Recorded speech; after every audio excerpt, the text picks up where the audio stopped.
The great hall of the Kyler hegemony shimmered, not with light, but with the oppressive weight of ancient, calcified power. Thousands of crystal filaments, grown over millennia from the core of the primary celestial body, pulsed with a dull, rhythmic luminescence, casting elongated, distorted shadows across the obsidian floor where the ruling triumvirate of the ascendancy sat enthroned.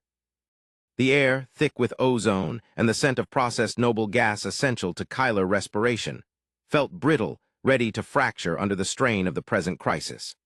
Before the triumvirate, stretching into the gloom where auxiliary sensors registered minor dignitaries, lay the holographic projection of the Sol system. It was a familiar, unremarkable target, a third-rate G-type star system that, until the recent, shocking violation, had been designated for eventual absorption and cultural reassignment, a provincial backwater. Now, that projection blazed with the impossible iconography of intrusion, the stark, aggressive geometry of human craft, arrayed in a cordon that defied all established protocols of hegemonic security. The visual representation of the primary human vessel, designated by scouting probes as the Aegis Prime, hung like a misplaced shard of dark metal before the orbital plane of the third planet, its silhouette offensively simple against the complexity of the hegemony's siege array. First speaker Valorous, whose cranial ridges flared with anxiety indicated by a heightened iridescence of chitin, tapped a stylus against the armrest of his elevated dais. His voice, normally a measured baritone resonant enough to vibrate the very matrices of the hall, cracked with forced authority. The perimeter remains unbreached. Our strategic placement is absolute, yet the insolence persists. Report, Strategos Thuron, on the anomaly's continued defiance of the established cessation parameters. Thuron, a younger, harsher member of the Strategic Council, inclined his segmented head low enough to be respectful but high enough to mask the tremor in his ocular stalks. He despised this paralysis. The hegemony had mobilized its finest instrument, the Ring of Silent Judgment, a network of gravitational projectors capable of smoothly collapsing entire planetary crusts into stable, inert spheres suitable for resource harvesting, or, if necessary, erasure. It was deployed. And yet, the human vessels, positioned deceptively close to the very atmosphere they claimed jurisdiction over, remained inert, broadcasting only a tightly encrypted, low-power signal that defied immediate decryption beyond its carrier wave. Speaker Valorous, Thuron began, his vocalizer struggling to maintain its usual metallic clarity. The anomaly remains static. Our passive scans indicate life support metrics consistent with Type G atmospheric requirements, though the internal complexity of their vessels suggests gross overengineering for their predicted developmental stage. Their energy signatures are minimal. They are drawing less power than a standard industrial refueling station. They exhibit no offensive posture, no attempt at counter-maneuvering within the established blockade envelope. They simply wait. It is the waiting speaker that constitutes the primary vector of psychological attrition on our command structures. He paused, letting the implication settle. This was not a sign of weakness, but a tactic beyond the comprehension of their strategic modeling. The hegemony expected either immediate submission or a desperate, technologically inferior charge. This stillness was neither. The third speaker, the archivist Lyra, whose role was to contextualize every conflict within the millennia-long tapestry of hegemonic dominance, shifted her focus from the stellar projection to the human vessel itself. Her voice, usually reserved for the recitation of treaties long since rendered obsolete, carried a chilling philosophical weight. We are confronting an unknown variable predicated on flawed assumptions. Our doctrine dictates that any species reaching K-class standardization, the ability to achieve stable orbital mechanics and rudimentary FTL signatures, must adhere to the established galactic ethos, a set of constraints based on shared scarcity and managed expansion. These Sol creatures, these humans, bypassed the primary integration protocols. They appeared in Sector Gamma 9, exhibiting a rapid, exponential technological surge that defies standard historical analogs. They did not evolve, they erupted, and now they sit upon the threshold of a hegemonic cradle system, observing the Ring of Silent Judgment as if it were a curiosity rather than an executioner's scaffold. Her mandibles clicked softly, a sign of deep intellectual agitation. We must ask, if they possess the capacity to ignore the deterrent, do they also possess the capacity to nullify it? The hall fell into a profound silence, broken only by the gentle, pressurized hiss of environmental regulation systems. The fear was palpable, a cold, invisible mist settling over the gathered delegates.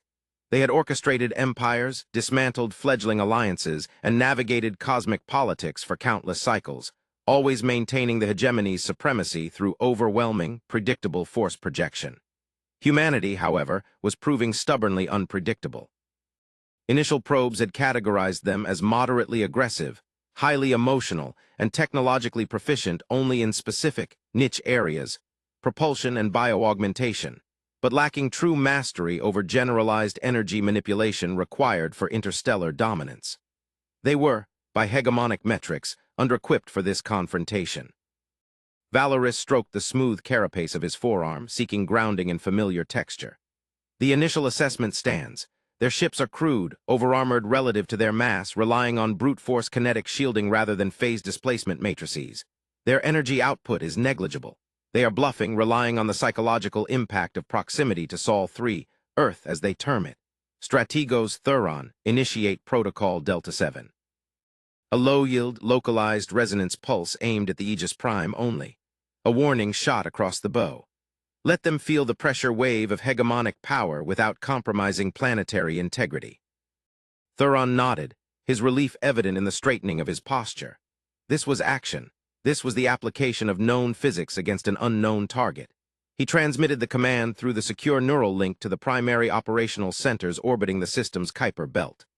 The energy transfer began, a slow, deliberate draw upon the localized Dyson network established years prior, awaiting the precise moment of stellar harvest. On the holographic map, the projection of the Ring of Silent Judgment began to subtly shift, its colossal mass redistributing latent energy into focused beams aimed at the tiny, dark blotch of the human flagship. The tension in the hall became a physical thing, pressing down on the atmospheric density. Seconds bled into what felt like a subjective age. The calculated resonance pulse, designed to induce catastrophic cascade failure in non-native shielding matrices while leaving hegemonic technology entirely untouched, was fully charged. Thuron watched the projected engagement metrics on his personal console, his optical sensors dilated. The pulse fired. It was invisible, a perfect, silent delivery of targeted, catastrophic energy aimed at overriding the fundamental structural integrity of the Aegis Prime. The result was not the expected explosion, nor the violent shudder of a crippled vessel. Instead, the projection flickered briefly before stabilizing. The human vessel remained unchanged. The energy profile readout on Thuron's console registered the impact, a massive influx of energy absorbed, but the vessel's internal diagnostics remained green. More unnervingly, the absorbed energy signature did not dissipate into heat or structural stress. It vanished, utterly erased from the spectrum. A collective, low gasp echoed through the hall. Archivist Lyra pressed a hand to her ocular cluster, a gesture of profound disbelief. Impossible! That energy signature, it was calculated to overwhelm any known kinetic absorption matrix by a factor of 10,000 standard units. Valoris felt a cold dread that superseded political caution. This was not merely an unknown, this was a violation of known universal constants as applied to defensive science. Thuron, rescan, was the pulse intercepted? Did it strike a tertiary masking field? Negative, speaker. Thuron's voice was thin, stripped of all tactical bravado. The pulse struck the primary hull. It was accepted. Analysis of the resulting energy dispersal shows a near-perfect 99.999% absorption rate.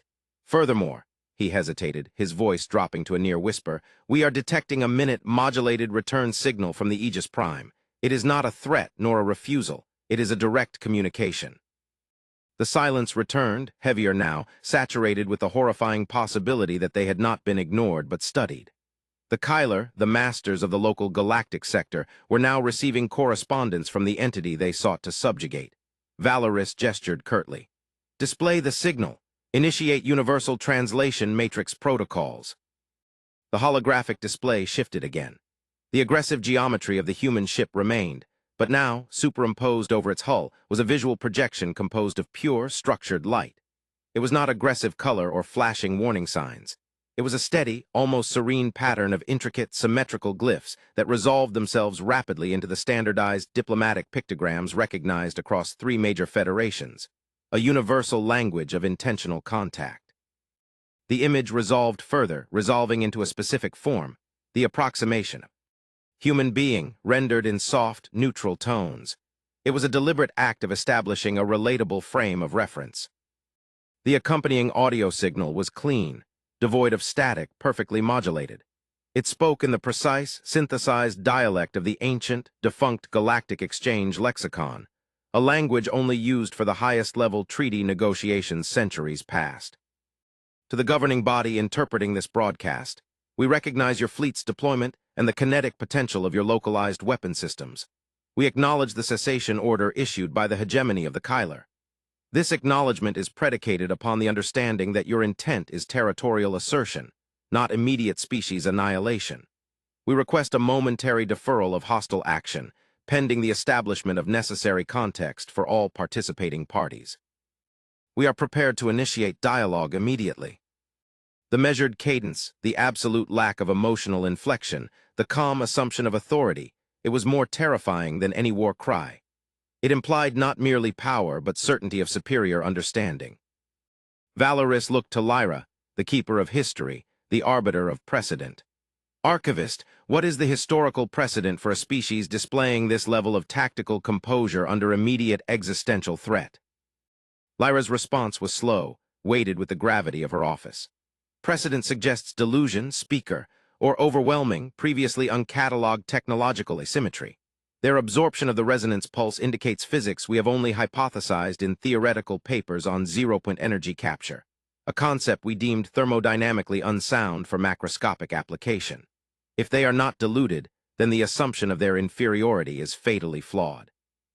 They do not operate on our principles of scarcity and reaction.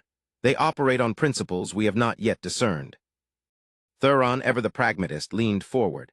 Speakers, we cannot afford philosophical debate while the ring of judgment is poised. If they can negate our primary deterrent, what is our tertiary defense? A slow absorption of our energy reserves is unacceptable. I recommend immediate, localized deployment of the subspace distortion mines around the human periphery. A controlled containment field. If they attempt to move, we collapse the spatial envelope around them. Valoris hesitated, his mind racing through the protocols for dealing with an entity that simply refused to adhere to the established rules of engagement. If we initiate containment, we cross the line from warning to explicit, unambiguous aggression. They have offered dialogue. To refuse the offer after demonstrating our inability to coerce them is to invite what they may define as necessary response. Archivist Lyra, advise. Lyra looked at the projection of the human entity, its static image radiating a patience that felt predatory. Speaker, the humans are known in the fringe sector reports to be fiercely protective of their internal political structure, which appears to be a volatile, decentralized meritocracy. Their military doctrine, as gleaned from intercepted historical transmissions, emphasizes overwhelming strategic advantage before engagement. They have chosen this position, fully exposed, yet entirely unyielding, not because they cannot flee, but because they believe moving would relinquish the advantage they currently possess. They are daring us to make the next, definitive aggressive move, thereby casting ourselves as the unprovoked aggressor in any subsequent reportage to the wider Concordat. They are controlling the narrative before the first shot. Control the narrative, Valoris scoffed, the sound dry and brittle. We control the space, we control the resources. Control of space is temporary, speaker, Lyra countered, her voice gaining firmness. Control of perception is eternal. They are forcing us to observe their ethics, their restraint, while simultaneously demonstrating a technical capacity that implies they could render this entire assembly defunct in moments. We must accept the dialogue. It is the only path that does not immediately lead to planetary bombardment, either by them or by our own reflexive panic. Valoris inhaled deeply, a process that took an agonizingly long cycle as his respiratory organs adjusted to the required internal pressure shift. The political calculus was agonizing. Admit technological inferiority and negotiate from weakness, or escalate and face the probability of total defeat against an unknown capacity. Strategos Thuron, Valoris commanded, the decision etched onto his features like lines of ancient script. Halt all kinetic charging sequences for the ring, power down the subspace emitters, establish a low-frequency encrypted channel utilizing the outdated exchange lexicon, acknowledge their transmission. Accept the dialogue. Inform them that the triumvirate of the ascendancy will receive a single authoriz.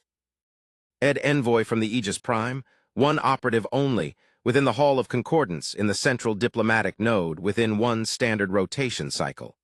We dictate the terms of engagement, unarmed and strictly diplomatic. Thuron hesitated for a fraction of a second, his programming warring with the clear directive of the speaker. He bowed low. "It shall be done, speaker. The message is transmitted." The projection of the human figure remained for a moment longer, then dissolved, replaced by the cold geometry of the Aegis Prime. The hegemony had stepped back from the abyss of immediate conflict, but they had not escaped the chasm of uncertainty. They had invited the unknown entity into the very heart of their dominion. The atmosphere in the Great Hall remained heavy, but the nature of the tension had shifted from potential violence to inevitable exposure. The diplomatic node of the hegemony was designed for maximum intimidation. A vast, circular chamber where the ambient light was calibrated to cast sharp, unforgiving angles on any supplicant. The floor was polished tessellated quartz, reflecting the high, vaulted ceiling which housed environmental controls disguised as astronomical displays of hegemonic-claimed constellations. For this unprecedented meeting, the entire chamber was dimmed, the focus brought solely onto the central dais where the triumvirate, flanked by their most decorated Praetorians, hulking, heavily armed bioconstructs designed for silent execution, sat in rigid anticipation. The airlock cycled with a sound so precise it seemed engineered to induce nervous stress. The heavy, multi-layered door hissed open, not with a theatrical blast of smoke or light, as subservient species often tried to employ, but with a slow, deliberate recession into the bulkhead. The single human operative entered the chamber. The contrast was immediate and profound. The Kyler were tall, insected in their segmented grace, radiating a sense of ancient, rigid structure. The human was compact. Bipedal, yes, but lacking the imposing height or the protective plating deemed necessary for serious interstellar travel or governance. The operative wore no discernible armor, only a tightly tailored, matte gray uniform that seemed to absorb ambient light, rendering the silhouette functional rather than intimidating.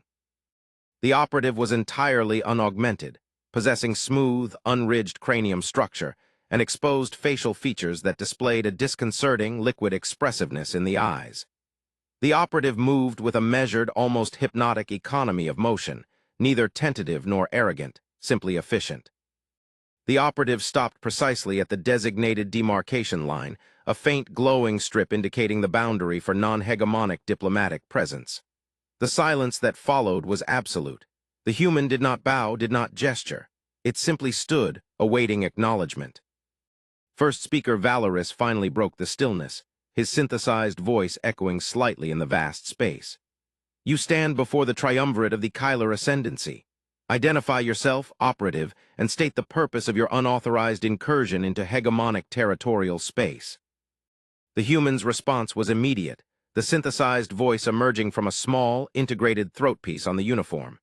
It was pitched slightly lower than Valorous' S, possessing a timbre that suggested long practice in commanding attention without force. "I am Envoy Kalen Rurk, designated representative of the Unified Earth Directorate, Sol System. My purpose is the immediate de-escalation of your current tactical posture and the negotiation of a framework for non-aggression based upon mutual recognition of sovereign territory." Archivist Lyra leaned forward, her chitin momentarily losing its sheen. "Mutual recognition? Your entire system exists only by the grace of hegemonic extension. Your technological growth trajectory was flagged for containment 5 standard cycles ago. You have violated every protocol of the First Contact Accords. You have no standing to demand recognition." Envoy Rurk's head tilted slightly, a micro-expression that somehow conveyed the entirety of human curiosity mixed with patient dismissal. "Archivist Lyra, the First Contact Accords were drafted by the Volarian hegemony centuries before the Sol system achieved basic ion drive technology. They are obsolete documents drafted by a now-defunct political entity based on entirely different cosmological assumptions. We do not adhere to documents written before our species mastered the harnessing of fission energy. Our sovereignty is not granted. It is inherent to our existence." Thuron, sensing an opening for aggression masked as bureaucratic procedure, interjected sharply. "Inherent. Your vessel absorbed a targeted resonance pulse calibrated to shatter molecular bonds at range. Explain the mechanism by which a technologically immature species can neutralize hegemonic deter." Rent technology. Rourke turned his attention to Thuron, his eyes, a startlingly bright blue against the muted gray of his uniform, focused intently. Strategos Thuron. The mechanism is not one of neutralization, but of redirection. The Kyler resonance pulse relies on a predictable electromagnetic spectrum for delivery and structural interference. Our primary hull is coated with a metamaterial lattice that does not reflect or absorb energy in the conventional sense. It temporarily converts the incoming energy signature into localized, low-intensity gravitons, which are then immediately shunted into a temporary dimensional sink woven into the hull's plating. When the energy load stabilizes, the sink releases the energy harmlessly into the local vacuum background. The process is energy-intensive for us, but entirely manageable. We merely proved that we understood the mathematics of your deterrent better than your engineers anticipated. The Praetorians flanking the triumvirate shifted almost imperceptibly, their heavy metallic limbs grinding against the quartz floor. The implication was devastating. The humans had not merely defended themselves. They had reverse-engineered the fundamental physics of the hegemony's signature weapon system instantaneously upon contact, simply by being targeted. Valorous held up a hand, silencing the rising anxiety in his counselors. Envoy Rourke, your explanation is either a calculated fabrication designed to induce panic, or it is a statement of fact that implies a level of theoretical physics mastery we cannot reconcile with your observed technological footprint. If you possess this level of control over fundamental forces, why employ such rudimentary shielding arrays on your outer hull, which, as Thuron noted, appear inefficient? Rourke permitted himself a very small, controlled motion of the lips, a gesture that in human culture signified amusement tinged with regret.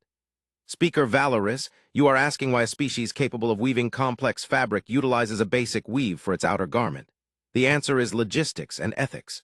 The metamaterial lattice you described, the dimensional sink, is highly complex, requiring massive computational power and extremely rare isotopes for fabrication.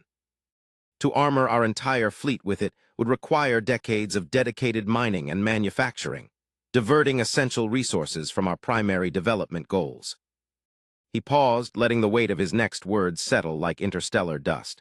We maintain two primary technological paradigms. One, our observable kinetic-based defense and propulsion systems, which we present as standard. This is for the comfort and predictability of neighbors.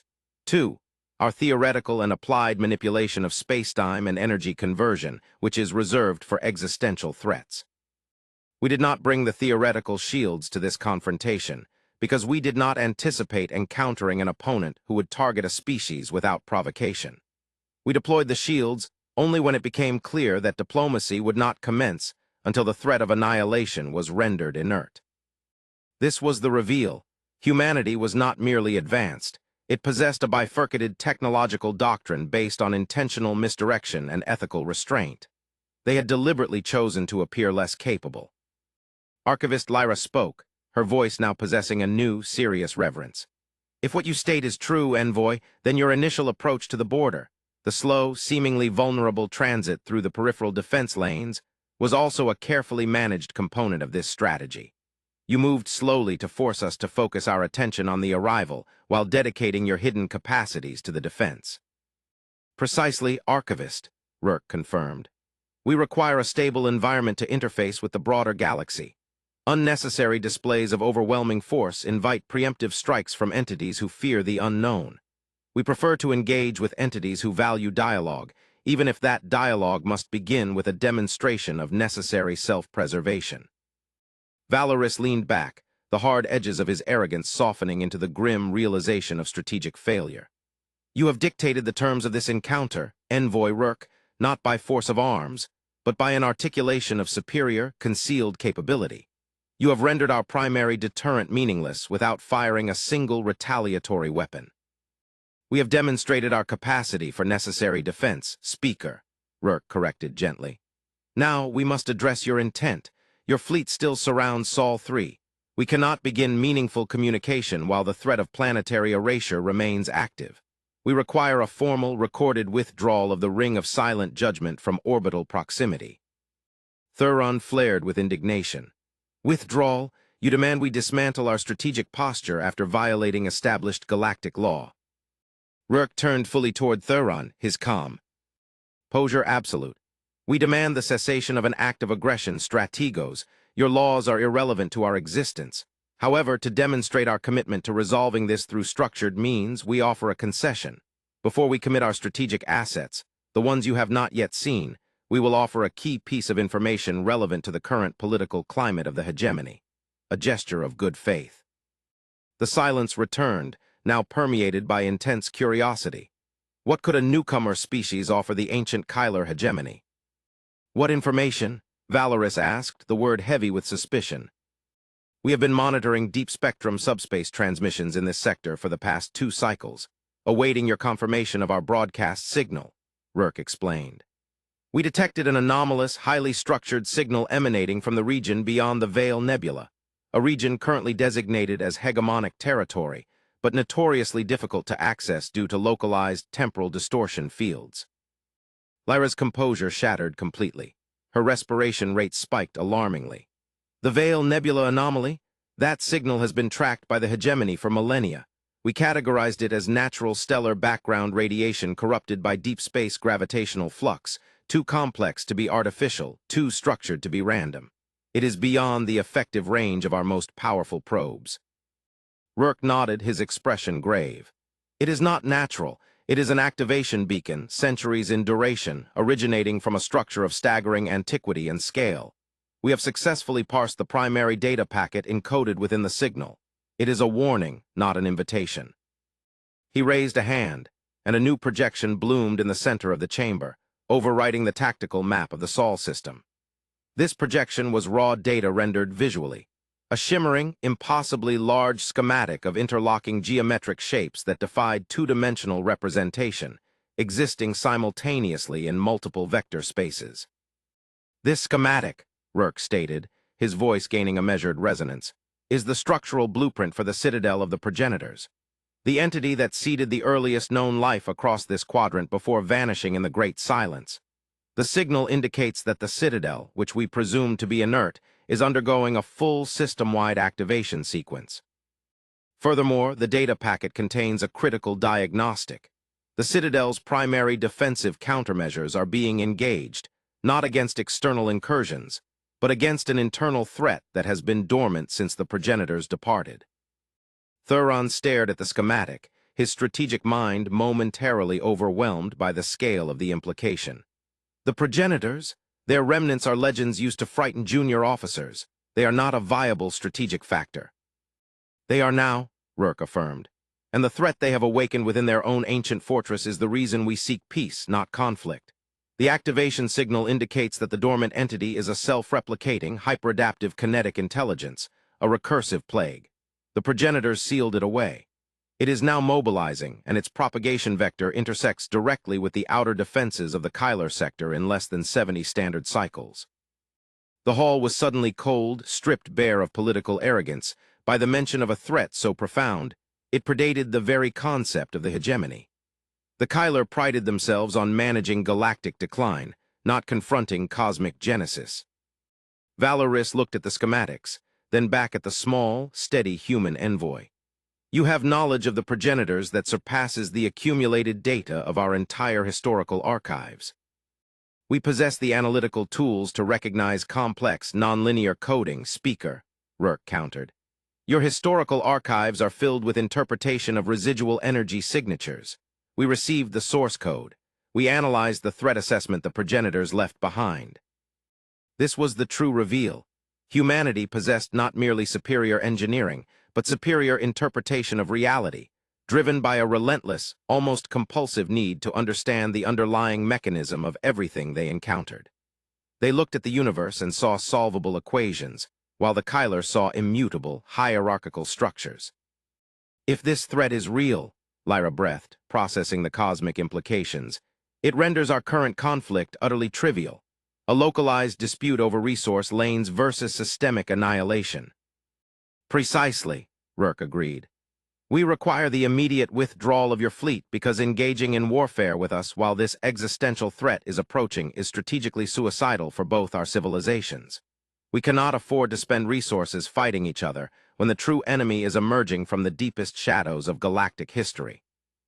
Valorous rose slowly from his dais, an unprecedented act of deference. He walked toward the boundary line, stopping just short of the illuminated strip, staring directly into Rourke's eyes. Envoy Rourke, you entered this chamber unarmed, presented undeniable evidence of your technological superiority, and then offered strategic intelligence that challenges the very foundation of our historical understanding. You have forced the hegemony to reconsider its immediate trajectory. We seek partnership, Speaker, not submission, Rourke replied evenly.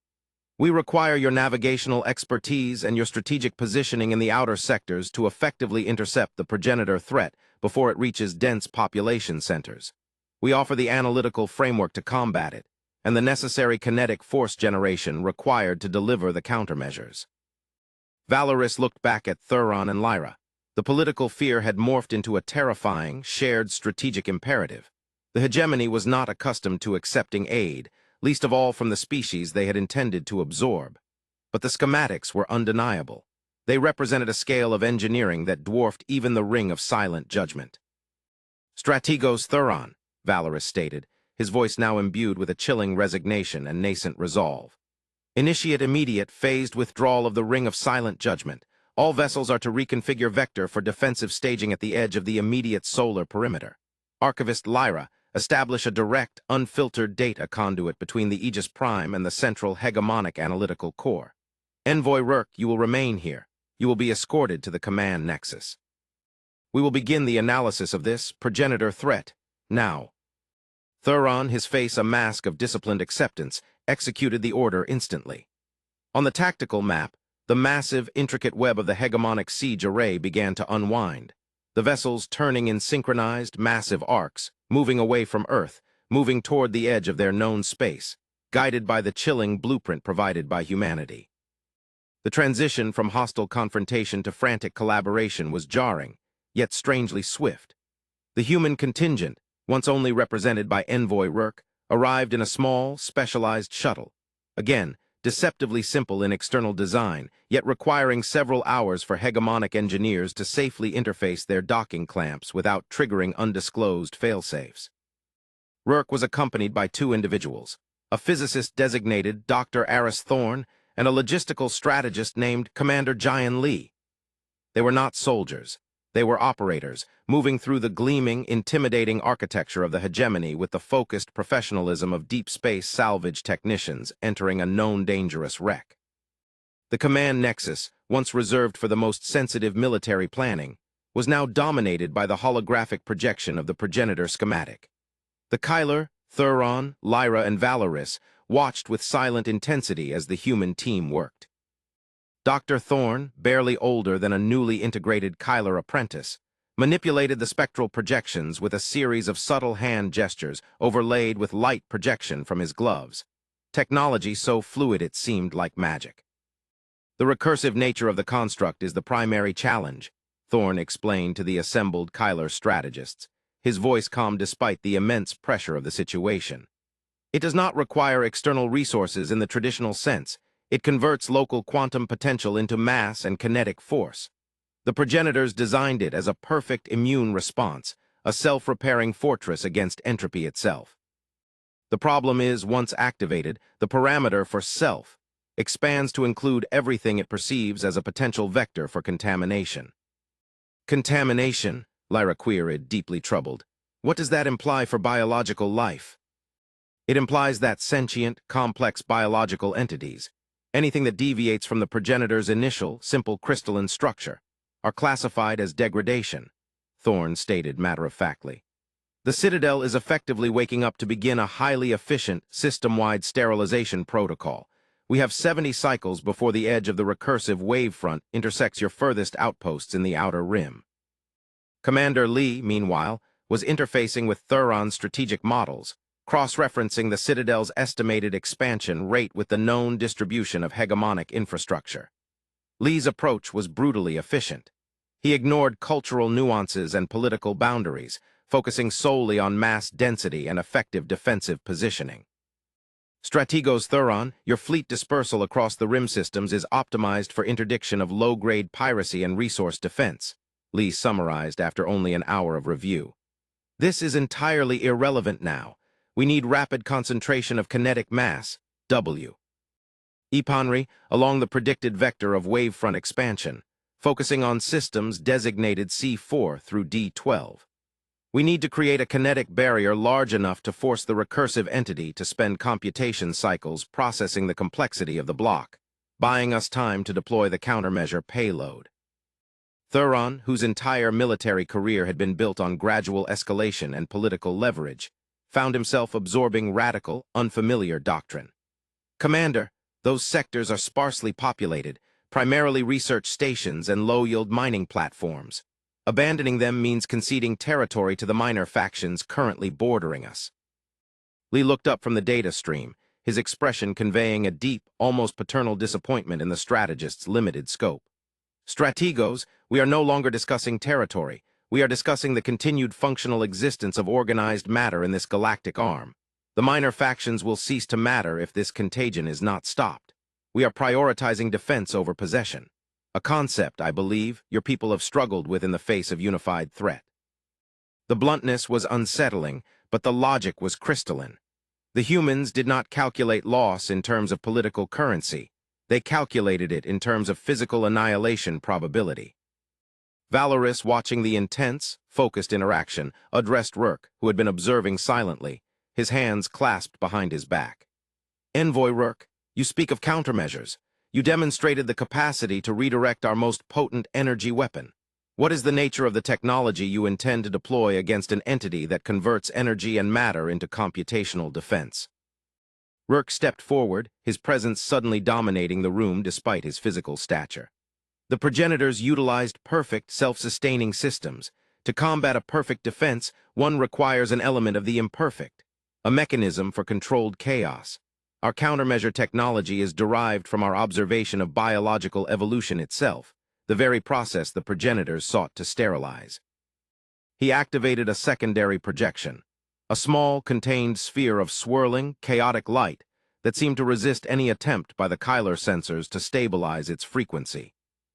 This, Rourke continued, is a deliberately constructed quantum entanglement field designed to introduce arbitrary, nonlinear noise into a perfectly ordered system. It does not aim to overload the recursive defenses. It aims to confuse them. It forces the Citadel's intelligence to calculate infinite probabilistic outcomes simultaneously, resulting in computational deadlock. It causes the system to question its own foundational logic. Lyra stared at the chaotic light, recognizing the underlying mathematics. It was based on the very principles the hegemony had discarded as too unstable for high-level application. The mathematics of emotion, of random biological mutation, of seemingly irrational decision-making.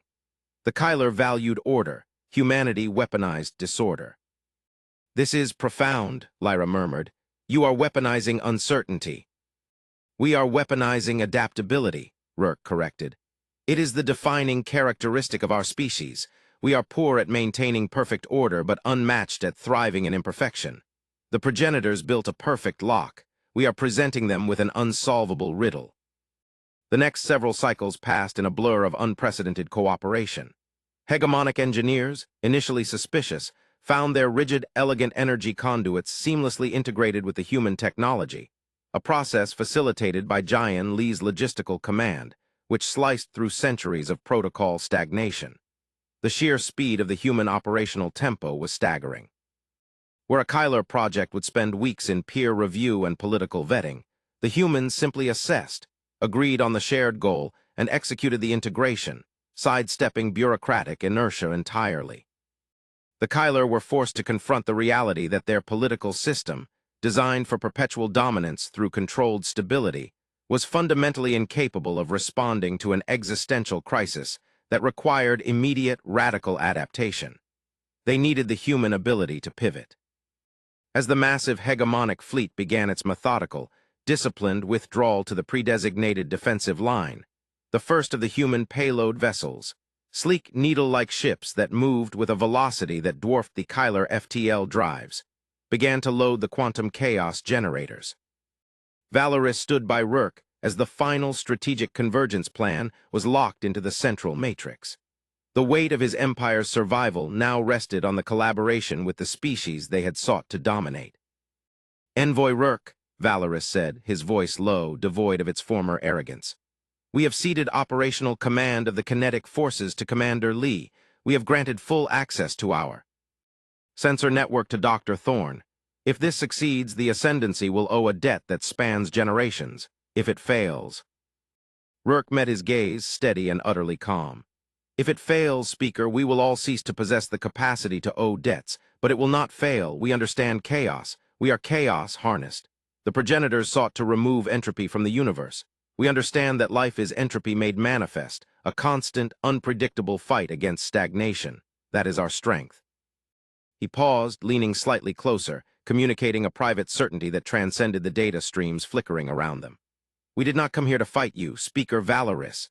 We came here because when we look out into the galaxy, we see patterns of ancient, overarching control, systems that seek to impose perfect stasis upon developing life.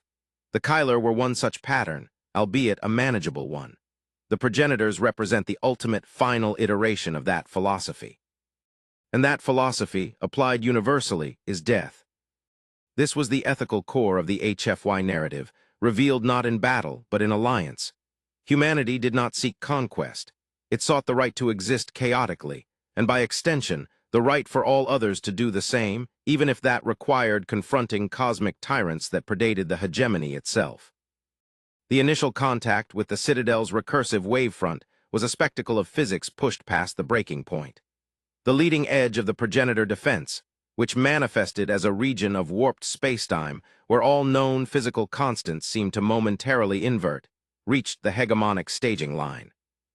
Thuron's reorganized fleet, augmented by human tactical guidance, engaged immediately, pouring kinetic fire into the boundary layers, not to destroy the barrier, but to create enough localized computational noise to allow the human payload ships to penetrate. The chaos generators were deployed in a precise, non-symmetrical pattern dictated by Lee's analysis. The instant the first generator activated, the projected wavefront, which had been moving with inexorable, predictable force, stuttered. On the main tactical display, the Kyler sensors registered an impossible phenomenon. The wave was not stopping. It was confused. It began to fracture, sections of the energy front moving at different speeds, sometimes reversing course entirely, as if a perfect, singular calculation had been flooded with millions of contradictory, equally weighted variables. "Computational deadlock imminent," Dr. Thorne shouted over the comms, his voice tight with exertion. "The noise injection is working. The Citadel is attempting to process the meaninglessness of the input. It is forced to calculate why the energy is moving randomly." As the hegemonic fleet held the line, enduring punishing counterpulses that tested even the robust Kyler shielding, the human specialized vessels maneuvered into the momentary pockets of computational instability. They deployed the primary countermeasure payload, not energy weapons, but microscopic, self-replicating informational spores designed to bond with the Citadel's core operating matrix and lock it into a feedback loop of self-analysis. The battle raged for 3 agonizing cycles. The Kyler fleet suffered significant damage. Several older cruisers were vaporized by stray energy discharges, but the line held. The progenitor construct, which had seemed invincible, was being systematically hobbled by the application of pure, weaponized nonsense. Finally, as the last human payload vessel ejected its final batch of spores, the flickering, fracturing wavefront did not explode or retreat. It simply stopped. The energy field stabilized, becoming inert, a vast, dead region of space marking the boundary of the progenitor defense system, now computationally frozen in the act of trying to reconcile random data. A profound silence descended over the command nexus. The tactical map showed the threat neutralized, or at least indefinitely paused. Valorous turned to Rourke, his entire posture altered. The hegemon had just witnessed his species saved by an entity they had deemed provincial. "Envoy Rourke," Valorous said, and this time the title was delivered with the reverence due to a savior. "You have prevented the annihilation of our entire sector. The Kyler Ascendancy acknowledges this debt. State your requirements for immediate integration and resource allocation to secure this pause." Rourke smiled, a genuine, relaxed expression that momentarily smoothed the intensity from his features. "We require nothing immediate, Speaker. The system is locked, but not destroyed. The process is reversible if the Citadel finds a way to filter the noise. We estimate we have several decades, perhaps longer, before the core intelligence can re-establish a cohesive threat assessment. Decades is ample time for us to study your methods and integrate the required theoretical frameworks, Lyra I interjected, her eyes shining with intellectual hunger. We can dedicate our entire analytical infrastructure to understanding the principles of controlled entropy. That is precisely what we hoped for, Archivist, Rourke confirmed. Commander Lee stepped forward, presenting a new set of data streams. While Dr. Thorne initiated the primary containment, I continued processing the deep spectrum data packet recovered from the activation signal. There was an encrypted addendum, a final subroutine, designed to execute only if the Citadel was successfully activated. What was the content of this subroutine? Thuron asked, anticipating perhaps a final curse or a dormant failsafe. Lee tapped the terminal, bringing a small, final section of the ancient progenitor data to the forefront. It was not a threat assessment, nor a blueprint. It was a complex historical log, extremely compressed, detailing the final moments of the progenitor civilization. The progenitors did not abandon this sector, Lee explained, his voice grave. They fled it, and they did not seal the Citadel to contain a plague they created. They sealed it as a trap for a plague they encountered. He brought up a single, translated image from the log, a visual representation of an entity far stranger and more alien than the geometric Citadel. It was vast, dark, and seemed to consume light rather than reflect it, characterized by structures that obeyed no spatial logic. The progenitors encountered an entity they termed the Void Devourer, a civilization that exists across dimensional folds, consuming entire galaxies by collapsing the underlying structural constants of reality. They discovered that the only defense against the Devourer was to create a perfect artificial structure, the Citadel, and deliberately activate its defensive logic loop. The logic loop of the Citadel is designed to draw in and consume any source of computational corruption attempting to breach it. Lyra gasped, a dry, rattling sound in the silence of the Nexus. They turned their own defense system into a lure. Exactly, Lee confirmed. They calculated that the Devourer would eventually find the Citadel, attempt to analyze and corrupt its perfect logic, and in doing so become computationally entangled, trapped within the Citadel's recursive defense structure. The Citadel was never a quarantine. It was bait for a cosmic predator. Rourke stepped up beside Lee, completing the narrative with chilling clarity. When the Citadel activated, we saw the inherent computational noise it generates, the recursive defense matrix. That noise, the chaos we intentionally injected to stop its sterilization protocol, was actually the signal that attracted the true threat. By locking the Citadel in its confused state, we have effectively cloaked ourselves from the Devourer's detection systems, for now. The Citadel's noise signature is now too chaotic for the Devourer to lock onto. We traded one cosmic threat for another, but we gained the strategic advantage of invisibility. Valoris stared at the projection of the Void Devourer, a shape of pure, existential horror that made the geometric menace of the Citadel seem benign by comparison. The hegemony had spent millennia guarding against lesser powers, only to be saved by a species whose primary tactical advantage was the ability to introduce illogical complexity into stable systems. So, Valoris concluded, the weight of the Alliance settling upon him. We have purchased time by making ourselves invisible to a larger, more destructive force, using the very chaos that we, as a civilization, have always sought to eradicate. That is the nature of necessary evolution, Speaker, Rourke agreed, his eyes reflecting the terrifying, dark image of the Devourer. You sought stability. We thrive on the necessity of adaptation. The galaxy is not a meticulously ordered garden, but a vast, unpredictable sea. To survive, one must learn to sail the storm, not merely build a perfect seawall. He turned to the triumvirate, his voice ringing with a quiet, profound authority that was now universally acknowledged. The hegemony possesses the infrastructure, the strategic positioning, and the disciplined fleets necessary to coordinate a galactic defense on a scale we cannot match alone. We possess the conceptual framework to understand the threats that operate outside conventional physics. We are partners now, not adversaries. The war for local dominance is over. The defense of cosmic viability has just begun. The projection of the Kyler fleet, now arrayed silently on the periphery of the known system, no longer represented a threat to Earth, but the heavy, disciplined shield of a newly forged alliance. The atmosphere in the command nexus was no longer one of fear or political maneuvering, but of immense, shared purpose against a horror so vast that the petty squabbles of regional hegemonies evaporated into irrelevance. The humans, underestimated and seemingly crude, had no T only survived the initial challenge, but had fundamentally redefined the scope of galactic reality for the ancient Kyler, pulling them from a comfortable, stagnant dominance toward a chaotic, yet ultimately more hopeful, future defined by necessary, powerful collaboration. The true frontier was not the next star system, but the dimension where perfect order collapsed, and the unpredictable chaos of life was the only viable weapon.